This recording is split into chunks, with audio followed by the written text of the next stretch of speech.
Pan de vida. El mensaje que traigo para hoy lo he titulado Libres de azotes. Y leemos en el capítulo 5 de Marcos los versículos 33 y 34. Dice así: entonces la mujer, recordemos que esta mujer era la mujer que tenía un flujo de sangre y que había tocado el manto de Jesús. Dice: entonces la mujer, temiendo y temblando, sabiendo lo que en ella había sido hecho, vino y se postró.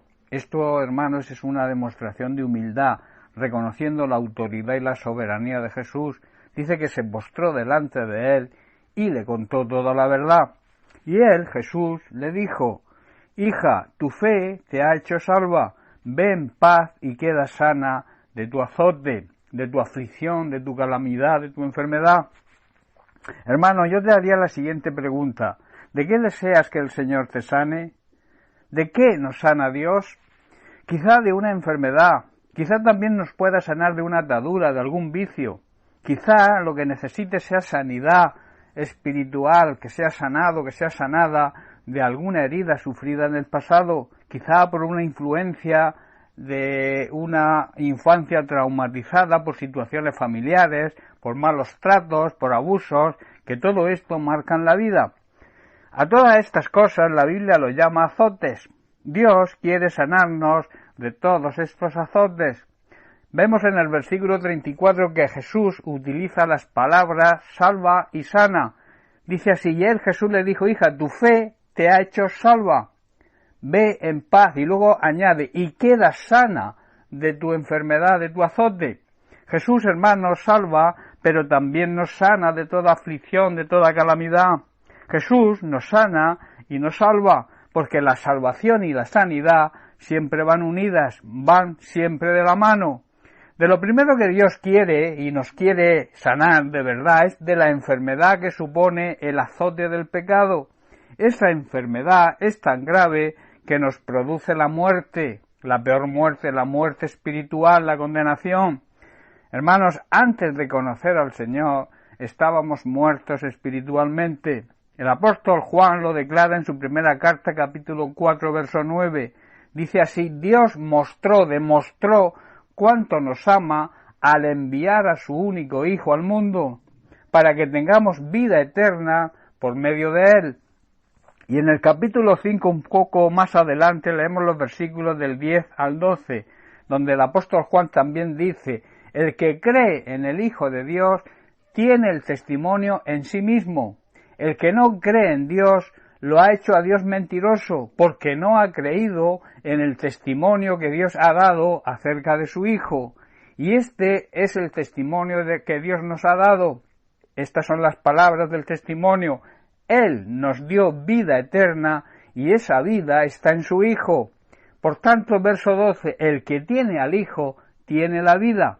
El que no tiene al Hijo de Dios no tiene la vida.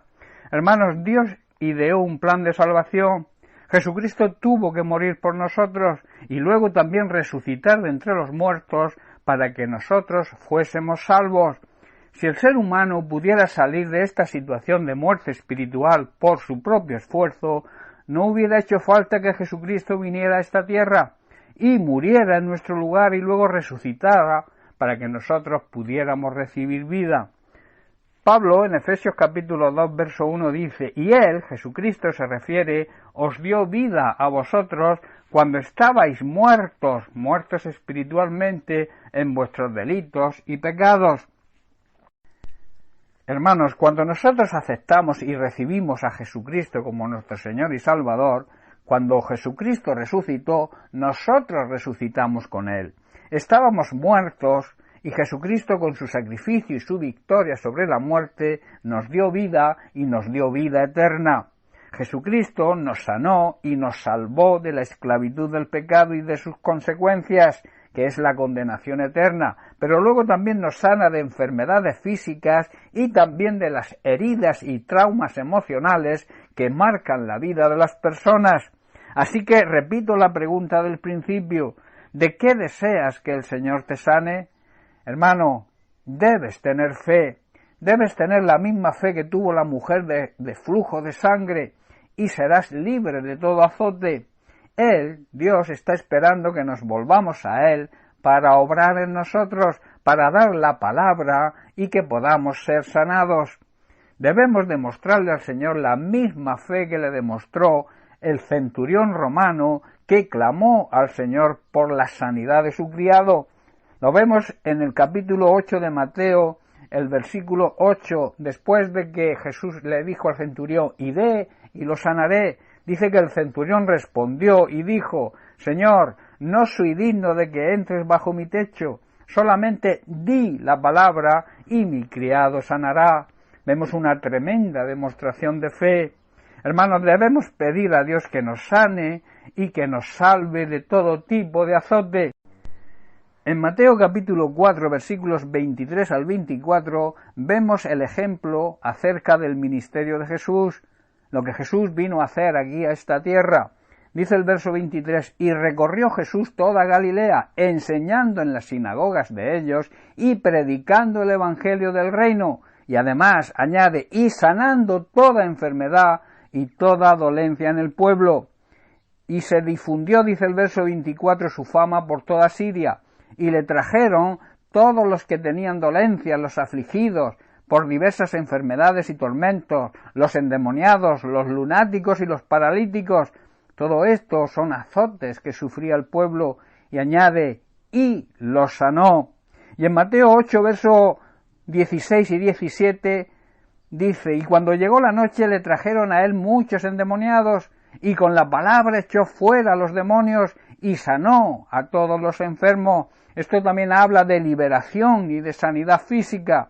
Y el verso 17 dice, «Para que se cumpliese lo dicho por el profeta Isaías, cuando dijo, Él mismo, Jesucristo, tomó nuestras enfermedades y llevó nuestras dolencias». Debes recordar lo siguiente, el Señor nos salva de la condenación que acarrea el pecado, el Señor nos sana también de toda enfermedad física. Hemos visto a la mujer del flujo de sangre y la sanación del criado del centurión. El Señor, hermanos, también nos sana de toda herida emocional del pasado, y el Señor trae liberación de todo tipo de ataduras que podamos tener. En definitiva, el Señor nos sana de todo tipo de azotes. Bien, pues hasta aquí el mensaje de hoy. Bendiciones para todos, un abrazo.